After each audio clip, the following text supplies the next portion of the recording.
আসসালামু আলাইকুম, সবাইকে জাহিদ এক্সপ্লোরে স্বাগতম। তো আজকে বাইকের মাইলেজটা টেস্ট করেই ফেলবো। আমি অলরেডি আপনার বাইকে পেট্রোল নিয়েছিলাম হচ্ছে 8 লিটার। তো 8 লিটার পেট্রোলে আমার হচ্ছে এখন পর্যন্ত 250 কিলো চলছে। দেখতে পাচ্ছেন যে এই যে ফুয়েল ইন্ডিকেটরটা ইমার্জেন্সি হয়ে গেছে এখন। আর লেভেল কিন্তু একদমই নাই তেলের, হয়তো আরো 20 কিলো চলবে। ঠিক আছে, কিন্তু আমি দেখছি যে এর প্রপার মাইলেজটা কত পাই। অলরেডি দিয়েছি রিজার্ভে দিয়ে 10 কিলো চালানো হয়ে গেছে। তো দেখি বাকি আর কতটুকু যাই। ফুয়েল পাম্প থেকে ফুয়েল নিব, তারপরে এটা দেখতে হবে যে কত কিলো গেল।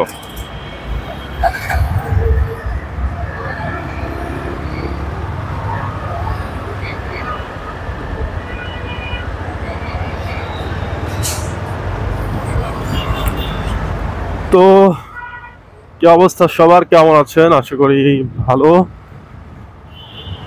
তো বাইকের মাইলেজটা মনে হচ্ছে না আমি এক্সপেকটেশন অনুযায়ী পাবো। তো তারপরেও দেখি এখন কি করার। যদিও আমি রাফ ইউজ করছি, আবার সিটিতেও রাইড করছি, সবকিছু মিলাই ধরবো মাইলেজটা। তো এখন যদি 4ভিও রয়্যাল এনফিল্ডের মতো মাইলেজ দেয়, তাহলে তো মনে করেন যে এটাও তো ওই কাতারে পড়ে যাবে। যদিও এটা ইঞ্জিন অনেক পাওয়ারফুল, সেই হিসাবে তো অবশ্যই ওইটার মাইলেজ কম হবে, এটা স্বাভাবিক। 4ভিটাও পাওয়ারফুল। এই যে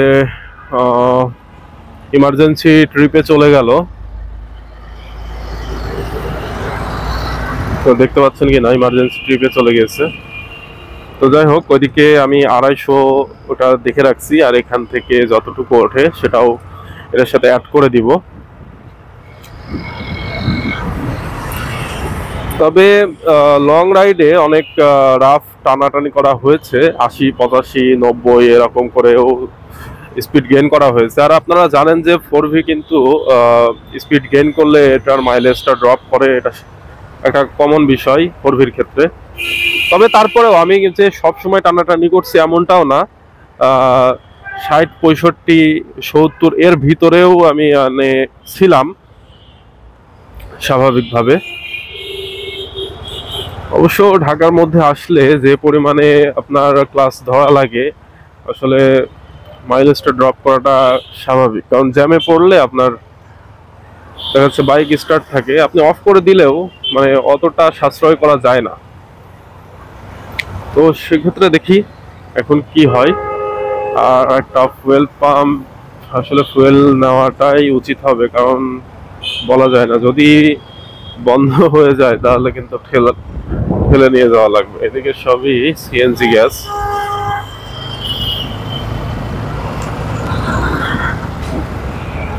আজকে শুক্রবার, রমজান মাস, আজকে 20 রমজান। তো রমজান মাস হিসেবে আসলে রাস্তাঘাট মোটামুটি ফাঁকাই আছে। তারপরও এখন সময় বাজে 9টা, 10টার দিকে আরেকটু ভিড় হবে, তবে স্বাভাবিক।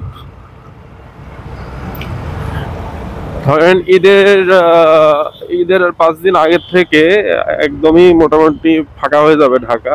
তখন কিন্তু বাইক রাইড করে একটা মজা আছে ঢাকা সিটির মধ্যে।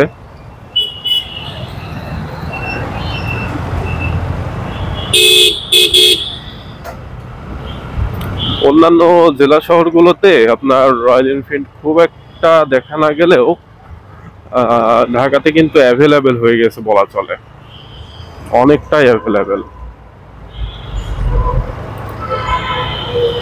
তবে হ্যাঁ, ইচ্ছা আছে বাইকটা নিয়ে বংশাল যাব, সেখান থেকে বাইকে বেশ কিছু কাজ করাতে হবে, আর একটু ভালো করে মডিফাই করতে হবে। যদিও মডিফাই আমি কিছুই করিনি বললে চলে।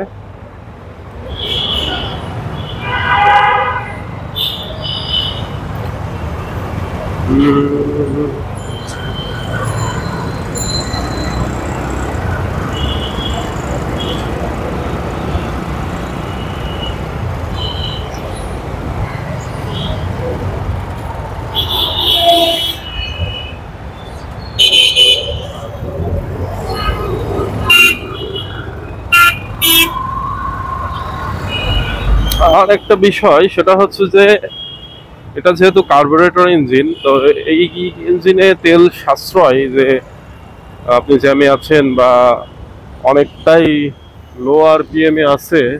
ওহো, ফুয়েল এখানে আছে কিন্তু পেট্রোল নেই মনে হচ্ছে।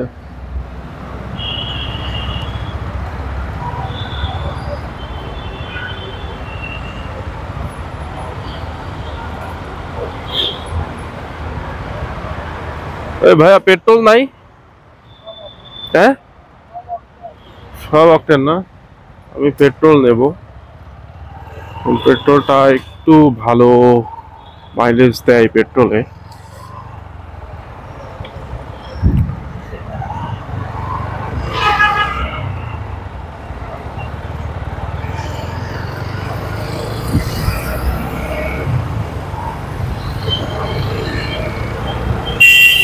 এখানে পেট্রোল নাই।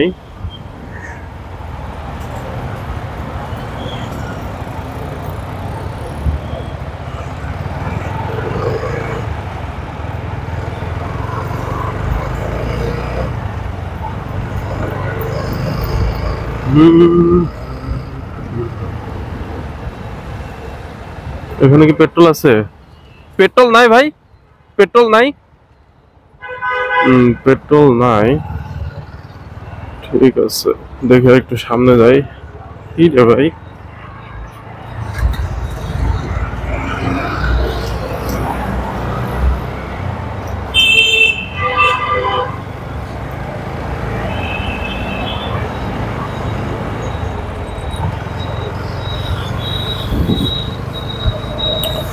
তবে এই সমস্ত পিলার গুলোতে অনেক কিছু লেখা এখন মানে এই যে জুলাইয়ের পরে যা লেখা থাকে অনেক জিনিসগুলো কিন্তু খুবই সুন্দর, পড়তে ভালোই লাগে।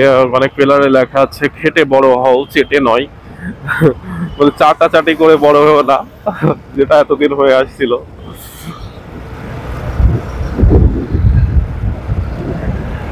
তবে দেশের পরিস্থিতি অস্বাভাবিক হওয়াটা কিন্তু অসম্ভব কিছু ছিল না, কারণ পালিয়ে গিয়েছে সরকার, সরকারের দোসররা না। সেহেতু মাঝে মধ্যেই অস্থিতিশীল পরিবেশ তৈরি হবে, এটাই স্বাভাবিক, এটা মেনে নিতে হবে। পাবলিক যদি বলে যে সরকার পরিবর্তন হয়েও তো কোনো পরিবর্তন হলো না, আসলে দীর্ঘদিন ধরে একটা রুলস রেগুলেশনের মধ্যে দিয়ে আপনি আসছেন, হুট করে তো এটা পরিবর্তন সম্ভব হবে না, আপনি চাইলেও করতে পারবেন না, ধরেন নিজে যার যার মন থেকেও পারবে না, কারণ সবকিছুর একটা অভ্যাসের ব্যাপার আছে। তো সেই জায়গা থেকে আর কি বিষয়গুলো মাথায় রাখা লাগে। তো যাই হোক, রাস্তা একদমই ফাঁকা, বেশ ভালোই লাগছে রাইড করে।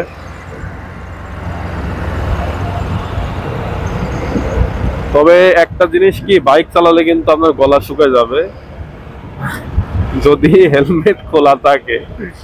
হেলমেট পরা থাকলেও শুকাবে, কারণ বাতাস লাগে, অনেক বাতাসে আপনার ঠোঁট জিভ এগুলো শুকিয়ে যায়, আর কথা বললে আরো বেশি হয় এটা। সেই জন্য রোজা রমজান মাসে আসলে বাইক রাইড করে কথা বলতেও খুব একটা হয় না।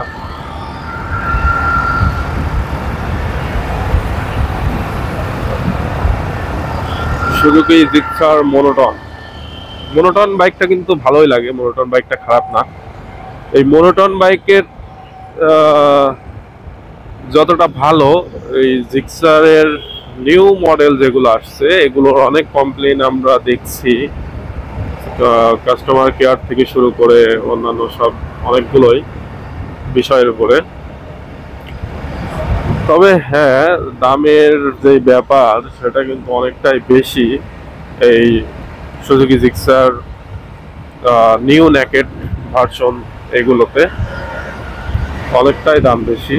তো এই বাইকটা দাম আর একটু কমালে অবশ্য ভালো হতো, যেহেতু জাপানিজ ব্র্যান্ডের একটা ব্র্যান্ড ভ্যালুর যে ইস্যু, এইটার জন্য আর কি সবকিছু আসলে একটু অন্যরকম হয়ে গিয়েছে।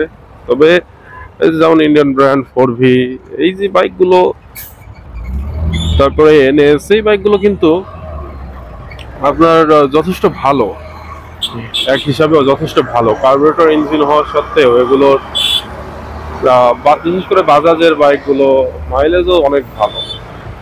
সো অনেক দাম দিয়ে বাইক কিনে আহামরি কোনো ফ্যাসিলিটি না পেলে আসলে কি দরকার? তো যাই হোক, এক একজনের পছন্দ এক এক রকম হবে, চয়েস এক এক রকম হবে। তবে জিক্সারের যে জিনিসটা আছে, স্মুথনেসটা যথেষ্ট আছে। আপনি বসলেই বুঝতে পারবেন যে হ্যাঁ, একটা স্মুথনেস ভাব আছে, আপনি রাইড করলেই বুঝতে পারবেন। 4V স্মুথনেস তো মনে করেন যে লাফায় লাফায় যাই, এর হচ্ছে একটা বৈশিষ্ট্য। মানে আপনি ছটল দেওয়ার সাথে সাথে ও লাফায় উঠবে এবং আপনাকে মনে করেন যে টেনে মেনে নিয়ে চলে যাওয়ার মতো একটা অবস্থা হয়। জিক্সারে ওইটা হয় না। জিক্সারে যেটা হয় সেটা হচ্ছে যে রিল্যাক্সে নিয়ে যায়। ও রাস্তায় পানি, আমার পিছনে বাড়ি, এটা খোলা।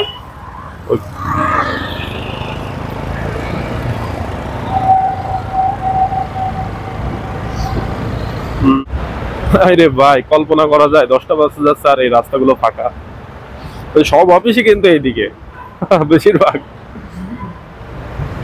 আসলে ঢাকা সিটি আসলে মানে ফাঁকা থাকলে অথবা কি ব্লাস্ট হলো,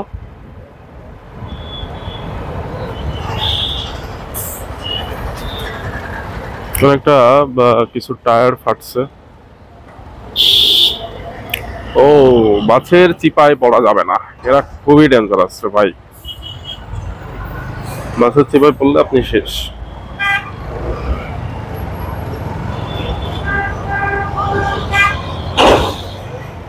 ও, ও ইয়েস, চলে আসছি ফার্ম গেট।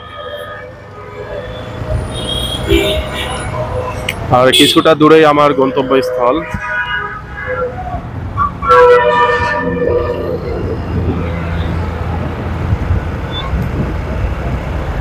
মানে এক টানে এত দূর আসলাম, কল্পনাই করা যাচ্ছে না।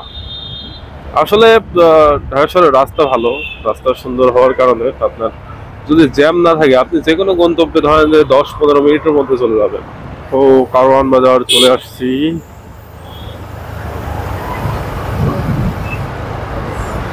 এ হচ্ছে কারওয়ান বাজার মেট্রো রেল স্টেশন, আর মিডিয়া সেন্টার গুলো সবই এখানে।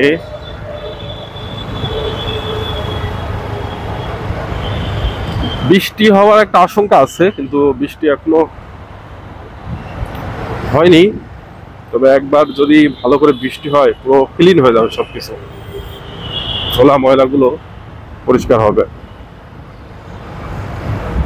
ওকে, আমি চলে আসছি কারওয়ান বাজার মোড়। তার একটু সামনেই আমার গন্তব্যস্থল, ওখানেই থামবো, একটু দরকার আছে।